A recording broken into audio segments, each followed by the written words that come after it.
Hi and welcome to RCKicks. On today's show, well, we're going to be building this, the Plazma Mark III from Kyosho that came out a month or so ago. It's taken me a while to get round to it. I know, sorry about that, lots going on. But in this video, we're going to do a full build. We're going to build up all the chassis, all the steps. Then I'm going to paint up the body, box art, and then it's going to go into the collection with my other beautiful pan cars from Kyosho.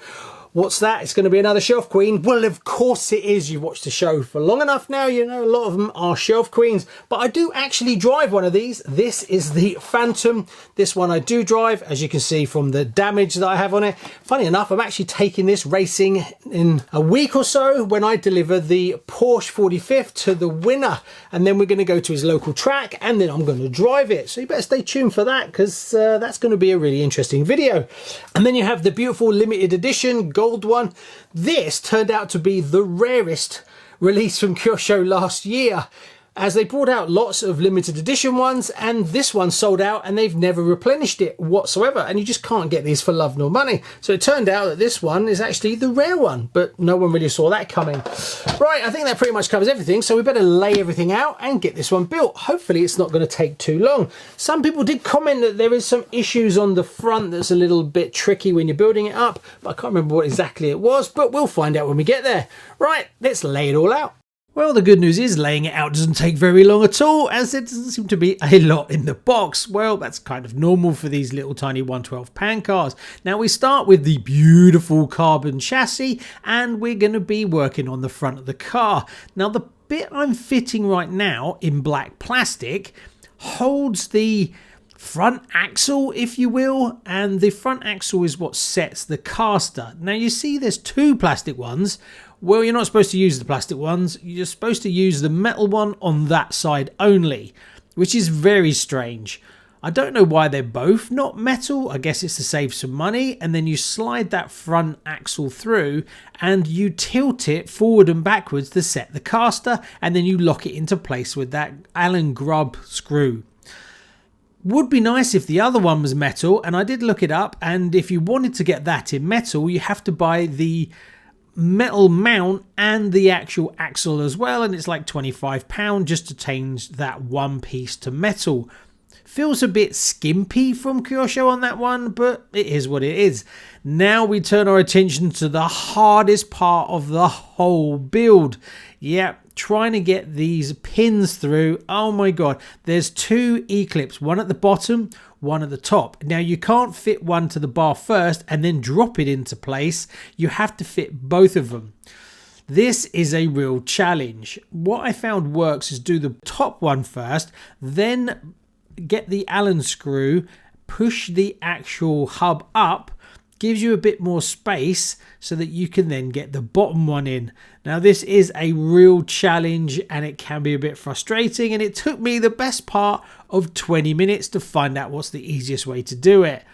Yeah, don't forget to loosen the grub screw to drop the actual arm back into place. Now there is a million easier ways to do this, but don't forget this is a vintage re-release, so they kept it as it was back in the day. Oh my god. Stick with it, you'll get there in the end, and once you've got both sides done, you can breathe out a sigh of relief and then move on, as the rest of it goes together very well indeed. Then there's the front bumper that needs to go on. Would have been nice if this was in carbon as well, but unfortunately it's in plastic. There is aftermarket ones that you could pick it up, but I don't think you're going to be able to match the look of the carbon of the chassis to the little carbon bumper. Next we attach the front hubs with E-clips. Yes, there's quite a few of them used in this kit. Anyway, moving swiftly on, they're not actually that bad as access is reasonably easy. Then we need to do two tie rods for the steering and fit the brass ball ends, which is pretty easy to do. Just get something like a set of pliers, put it over the top and just clip them into place. Don't try doing it with your fingers because it hurts. After that, we need to put the servo mount in the car. Now, I don't have the servo right now. It's on order. So I'm going to put everything that I would need in the car. so that when the servo turns up, I can just take out the bolts and then fit it. Highly recommend, if you're not going to be fitting a servo in your car, put everything in the car that you would need. All the screws, the washers, the mounts, don't leave them out at all, because what happens is a year down the line you can't find them and then you have to go hunting for spare parts. This is doubly important if you end up selling it on and you don't include everything that's needed to fit a servo, so the new owner then can't use the car until he tracks down the missing parts. Speaking from experience. Moving on. Oh, where are we? Sorry, I was getting a bit distracted then. We're putting the servo horn together, and then I put some masking tape around it so everything is inside, and then we can attach the steering rods. With that, the front's pretty much finished, and then we can turn our attentions to the rear of the car. But before we do that, we've got to open up bag C. Now, one thing I didn't realise about this kit is just how much extra parts you get in this versus the other ones. It has the carbon rear axle, which saves a massive amount of weight off of the standard steel one. So let's build up the ball diff. Now, there actually is a gear diff and a ball diff included in this kit, but as this is going to be a shelf queen, I'll just keep it stock with the ball diff. Now, I did kind of mess this up a little bit. And between you and me, the thing that I made a mistake of is the bearing that goes into the middle that you can see I haven't added, and then I add it there. Well, the next bearing that goes in is a different size bearing. As you can see here, it clips into that housing. I fitted the same size, built it all up, realised it was all loose and had to take it apart. So make sure those two bearings are the correct ones. Also, that little hat that I've just seated into the end, make sure you put it the right way round. Yeah, I did that as well. I got that wrong. So that was something else that took me time to figure out what I'd done wrong.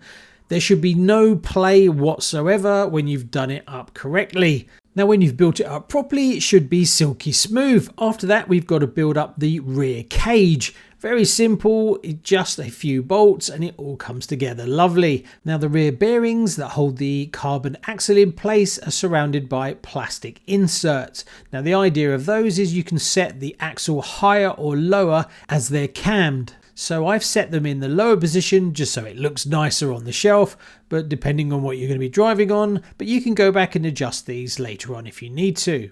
Next, we attach the motor cage to the floating rear chassis plate. There's 4 bolts, goes together nicely. Also, you'd probably want to be using a bit of Loctite here. Now, this is going to be 100% shelf queen, so I've only put some of the Loctite where I think it needs to, where I can't add it down the line if I change my mind and decide to run it at some point. So we've moved on to bag D, and we're going to do the top deck next. It comes together really quickly as it's quite a simple car. Beautiful carbon all round. Yes, the top deck is carbon on this one, as well as the floating lower chassis mounting plates, brackets, whatever you want to call them, they're in carbon as well. I am surprised that the lower chassis floating plate isn't in carbon like everything else, but it wouldn't be that difficult to take it, trace around it and cut out a piece of carbon yourself, or whether you could get something like Fiberlight to make one for you, I honestly don't know. But if you were really looking to push the boat out, that would be a nice little upgrade that you could do. Just like every other Kyosho re-release, the quality of this kit is lovely. Everything goes together perfectly. There's no Dremel adjustments needed at all. And it's the attention to detail. Just check out these machined body mounts. They're all polished and they're flared at the bottom and they're actually hollow all the way through the middle. Just well over engineered compared to what you would see in like a plastic post in most other kits. Sorry to interrupt your viewing pleasure, I'll try and keep it quick. Just to let you know, Rebecca is running the London Marathon on the 27th of April 2025 for charity. The nutter. Now she needs your help, so she decided to do a charity raffle where you could win £550 or $700 or whatever that converts to in your own currency that you can spend on any RC you like. All profits are going to be going to the charity Victor. Victor supports blind children and young adults as they progress into adulthood. So what are you waiting for? Link in description. Head over there. You're going to be helping out young children and helping Rebecca run the London Marathon. which sounds like a lot of fun to me. Anyway, back to the show. Now granted, these cars are not for everybody. You need access to a lovely indoor carpet track to really run them. They're not the kind of vehicle that you could just take out in the street. Wouldn't last very long at all. For me, I love them because of the scale. 1/12 is probably my favourite scale of all. They just look gorgeous with all this beautiful aluminium and carbon. So it kind of ticks two of the big boxes that I like, even though practically running one of these is not the easiest thing in the world. So that's pretty much the top deck done. Just a few more bolts at the bottom to sandwich it all together. That's where the battery slides in. Surprised there's no little rubber mounts on this one. Anyway, moving swiftly on, putting a motor in. I do like to have a motor in this, even if it's going to be a shelf queen. So I found this. This is a Kyosho vintage brushed motor. It's an AP36, which as far as I know, comes from aeroplanes. But hey, it will work and it looks the part, so we'll fit that. Being that I'm not going to be driving it, well, it'll do, it's fine. So I just set the mesh between the pinion and the spur, and then we can put the wheels on. The thing that's a little bit weird with this is all the wheel nuts are not exactly the same. On the rear axle, they're actually different. One that fits on the right side won't work on the left side because of the ball diff. Fronts go on just like you would expect, and then the chassis is pretty much there. The only thing left to do now is the single shock, and it's gold. Yep, the whole chassis is in silver, and for some reason they didn't do a silver shock. I guess this is to save money, as they were producing these for the limited edition version that came out, and it's exactly the same. Bit of a shame, and I wonder if you could actually remove the anodizing to show the silver from underneath. Now, being that you feel this from the underside of the shock, sometimes these can be a little bit of a pain, but I didn't have any issues with this one at all. I just filled it up to just over the line. Yes, granted, some of it all spills out all over your fingers, but just do it up very slowly and it gives the chance for the air to escape. In my kit, the oil little reservoir that you get had actually leaked 80% of it into its own bag. Luckily, the bag was sealed in the kit, so it didn't go everywhere. So something to be mindful of, but there was enough left over to actually fill up this single shock. And with that, the chassis is done as far as I can until the servo turns up. Next, we turn our attention to adding a few little decals just to make it look cool, and then we can move on to the body. Also, I've just put it next to my four-wheel drive limited edition version, just so you can see the comparison between the two. Gorgeous, aren't they? Just a bit of a shame with the gold shock on the Plasma, as it just looks a little bit out of place, but I think I'll be able to remove that gold anodizing. So there you go, not an overly difficult one to do, just those front hubs are a little bit challenging. Hopefully those tips are going to help you. What have we got to do next? Well, we've got to cut out the body, paint up the driver, spray it white, and then put the decals on, which we're going to do in this video. I have got a servo coming for this one.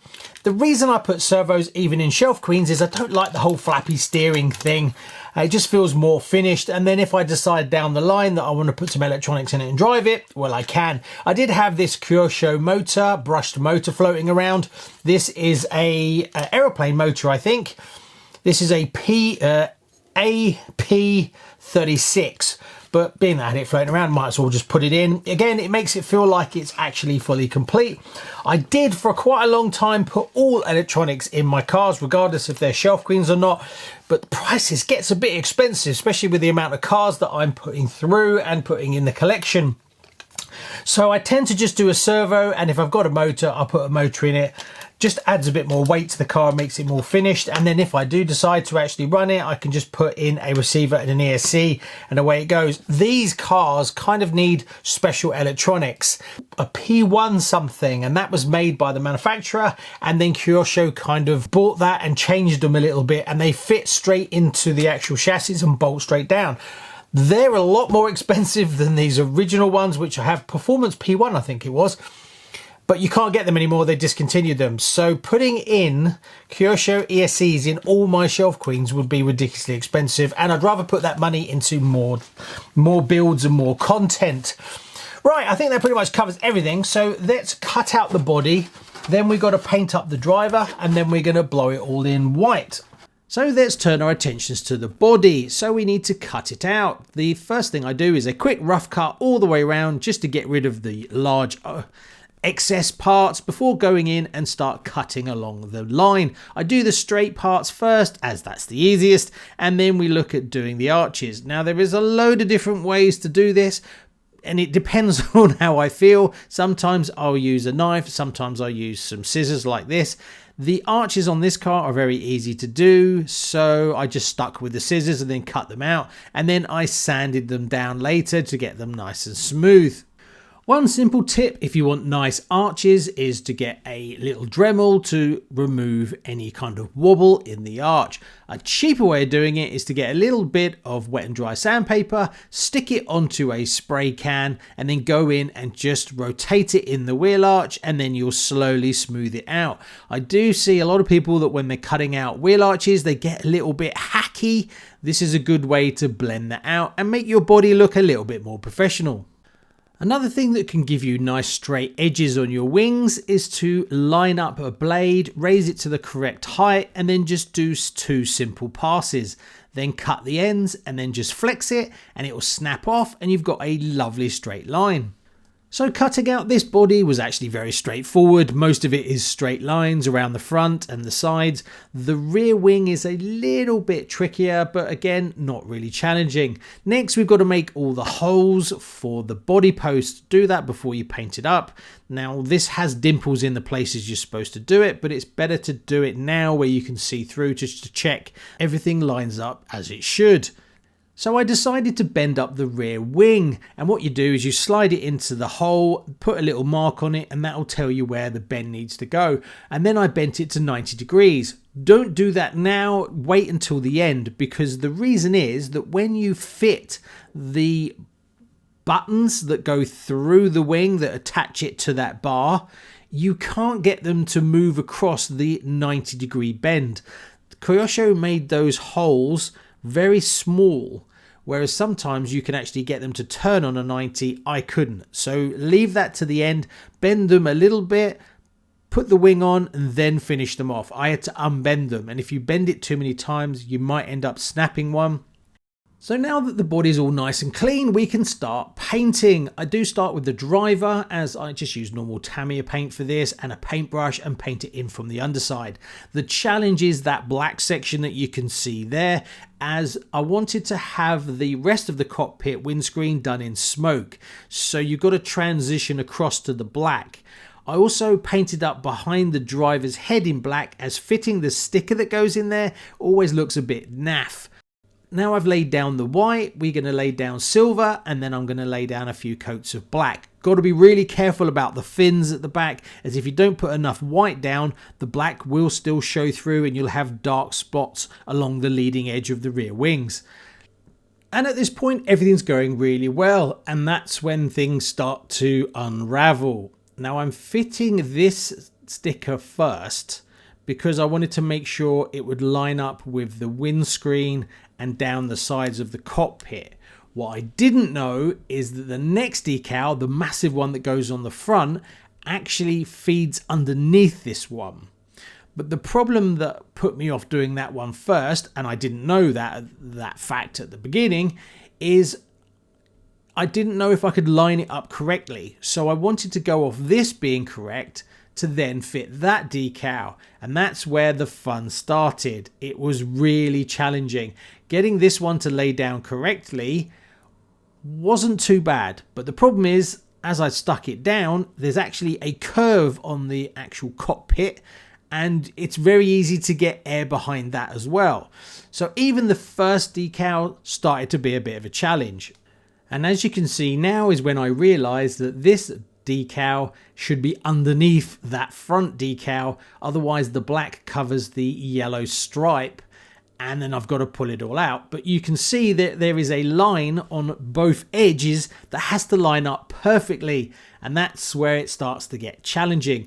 So as you attempt to line up those outer edges, as it feeds towards the front of the cockpit, it doesn't line up properly and you get folds. So I had to stop and quickly decide to remove that front section just to make my life a little bit easier. Then I've got to lift up the other decal to put it underneath to line up those lines. Yeah, this turned into a real nightmare, and obviously at any point if you are too rough with the decal, you'll stretch it or you'll tear it. But I managed to get things to line up. After that fiasco, I decided to default to the water technique to put in the decals, as I think that would have been an easier way to go with this decal, as there's no really difficult sharp edges. So next is the largest decal in the list, and it is a bit of a monster. So using the water technique is highly recommend doing that, as you'll get tons of air bubbles, as it is just huge. The limitation of using the water technique is when it comes to sharp edges, as when you wet the decal, yes, you can move it around more, but you do lose a little bit of the strength of the glue. So if you're going to put it across something that's very sharp, I don't really recommend going that way, as it just comes off the edge, and that's exactly what happens on the next decal. I can't use the water technique, and this is probably one of the most difficult parts of the whole build. This black section has to line up with that rear line, has to line up with that side. Also, it goes over 4 corners, as you can see there. It goes over a 90, then it bends 90 the other way, then it bends 90 again. Also, you've got to line it up with the top of the cockpit. Ideally, I should have painted more of the top of the cockpit black, as there was a little bit of white shining through, so I had to sort that out. But if you use water on this decal, it will never bend tight to those lines. But as I go over to the other side, you start to realize it doesn't line up either, and also I'm stretching out some of the decals and it's not sitting correct there. This turned into a complete nightmare, as it doesn't line up, as you can see, because that first decal is slightly off. So to attempt to fix this, I actually removed that whole section, then I tried to fit it again so it would be smoother. That helped a lot, but it's not going to fix things not lining up correctly with that back line. So I still had that small gap. So that's where my black line tape comes in, as I need to remove that little white section. So I cut a little bit of my black line tape out, and then I lined it up and then covered it up. Now this works brilliantly because it's black as well and it's shiny. It just disappears, and I'm not too worried about it. You would barely notice it was actually there. But that back line still needs to be replaced to make everything line up. On the black line tape that I have, it comes in different widths, so I found one that was as close as possible. But when I fitted it, it still looked wavy against this grey line. Yeah, this decal here was also really difficult because it was on a curve that petered out. So it's changing. So again, getting this to lie really flat using the water technique would never really work with this, as it just won't sit sharp into that little groove. Yeah, lining up those lines was a real challenge. But after a lot of messing about, I managed to get it looking pretty decent, and you wouldn't know how much of an issue that was. So if things don't go right when you're putting decals down, don't panic too much. If you force it or get too rough with it, you'll destroy the decal, and then you're stuck having to buy a whole new decal set. But I wanted to leave all this in so you can see that it doesn't always go perfect for everybody, and sometimes you've just got to think outside the box to line things up. Now we come to the worst part, this side section. And what they were thinking, I honestly don't know, as I hate trying to line that up. It was a nightmare. Also, there's nothing you can do about that edge. The edge of the decal that goes along the side folds over on itself, so you're gonna see it. There's no way to get around it apart from painting up this body. And if I was gonna do it again and I had lots of time, I think you'd be better off painting up this body, as the decals just can't get over that front curve. There is a decal at the front, then there's one for each color, then you got the decal on this side, and they just are an absolute nightmare. And if you've got one decal and it folds over on top of another, it's never going to sit smooth. Also, you get air bubbles and it just doesn't look great at all. Also, don't fit the rear wing decal until the end, as you need to line it up with the lines underneath on the body. I almost put this on first, as finishing the wing usually happens before the body, but leave it till last. Also, I even had a problem with this where the black little spike at the end was almost coming over onto the side wing, even though I'd lined it up with the body. So every single decal on this build is frustratingly difficult. There is no easy decals whatsoever. Believe it or not, even the number 1 on the front arch that you can see there doesn't sit flat. You even have to fettle that and use a heat gun to get it to lie flat. And after I'd managed to get the wing looking respectable, I went to fit it, which is when I realised that I couldn't actually get the mounts through the holes and had to unbend them like I mentioned before. But after all that, we finally get to this stage where it doesn't look too bad. But I have to warn you, this is probably the hardest body I have ever done. Yes, these decals are the most challenging I've ever experienced in all my builds. So I would recommend getting a pro painter to do this body for you, or prepare yourself. This is definitely not one for beginners by a long shot. But it did look fantastic when it was finished. Yes, I'm going to call this one done. The actual servo still hasn't turned up. Thought it was coming today, but it'll be here tomorrow. So I'll fit it off camera, but I need to get this video finished and out so you can watch it. Oh my God, what a challenge. Yes, we now have the number 1 spot for the most difficult decal body ever. Yeah, what a challenge. Thanks very much. See you on the next one. Bye-bye.